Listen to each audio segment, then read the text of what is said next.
Hi hello friends, வணக்கம். இப்போ வந்து சூப்பர் ஸ்டார் ரஜினிகாந்த் வந்து இப்போ கட்சி ஆரம்பிச்சிருக்கிறாரு. ஏற்கனவே அவர் ஆரம்பிச்சது தான் ஆன்மீக அரசியல் அப்படின்னு சொல்லிட்டு ஆரம்பிச்சிருக்கிறாரு. அதுக்கப்புறம் நிறைய இஷ்யூ வந்துச்சு. அதாவது அவருடைய ரசிகர்களே வந்து சொல்லியிருப்பாங்க, நீங்கள் கட்சிக்கு வரக்கூடாது, நீங்கள் வந்து சினிமாவில் இருக்கிற வரைக்கும் தான் சூப்பர் ஸ்டார், கட்சிக்கு வரதுக்காக ரைட்ஸ் என்ன இருக்குது, நீங்கள் என்ன பண்ணிட்டீங்க மக்களுக்கு அப்படின்னு சொல்லிட்டு அவருடைய ஃபேஸ், சூப்பர் ஸ்டாருடைய ஃபேஸை வந்து கையில் குத்திருந்தாரு.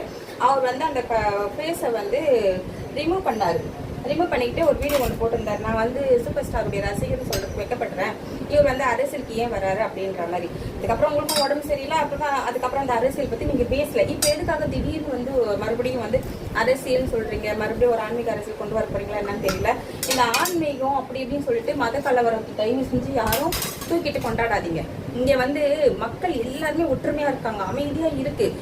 ஆன்மீகம் அது எதுன்னு சொல்லிட்டு எங்க சாமி தான் வசந்தது, உங்க சாமி தான் வசந்தது அப்படின்ற மாதிரி ஒரு கலவர தயவு செஞ்சு வேண்டாம். இன்னொன்னு, ஆன்மீக அரசும் காவி கொண்டு வந்துடாதீங்க. ஆல்ரெடி வந்து திருவள்ளுவருக்கு வந்து காவி ட்ரெஸ் போட்டு வச்சிருக்கிறாங்க. நான் படிக்கும் போது அவருக்கு வெள்ளை என்பது தூய்மையின் அடையாளம். அப்படி இருக்கும் போது அதை எதுக்கு எடுத்துட்டு நீங்க வந்து காவி ட்ரெஸ் போட்டிருக்கீங்க? காவி உடை வந்து நான் வந்து இது வந்து யார் போட்டாங்களோ அவங்களதான் கேட்கிறேன்.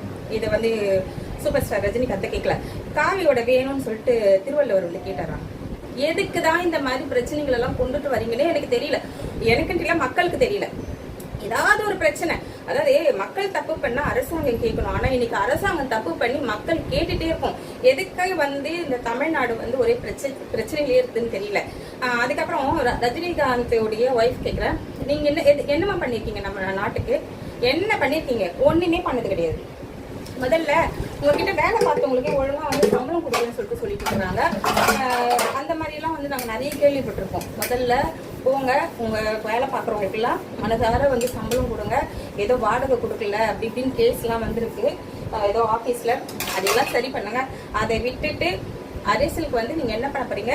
நாட்டுக்கும் நாட்டு மக்களுக்கும் இதுக்கு முன்னாடி என்ன பண்ணீங்க, இல்ல இப்ப என்ன பண்றதுக்காக வரீங்க? உங்களுக்கு எல்லாம் வந்து பண ஆசைலாம் வேண்டாம். ஏன்னா ஆல்ரெடி நிறைய இருக்கு. உங்களுக்கு பதவி ஆசையே வேண்டாம். ஆல்ரெடி நிறைய பதவிக்காக இங்க போட்டிங்க இருக்கிறாங்க. அதனால வந்துட்டு தமிழ்நாடை விட்டுடுங்க. ஒரே போர்க்களமாவே இருக்குது. நன்றி, வணக்கம்.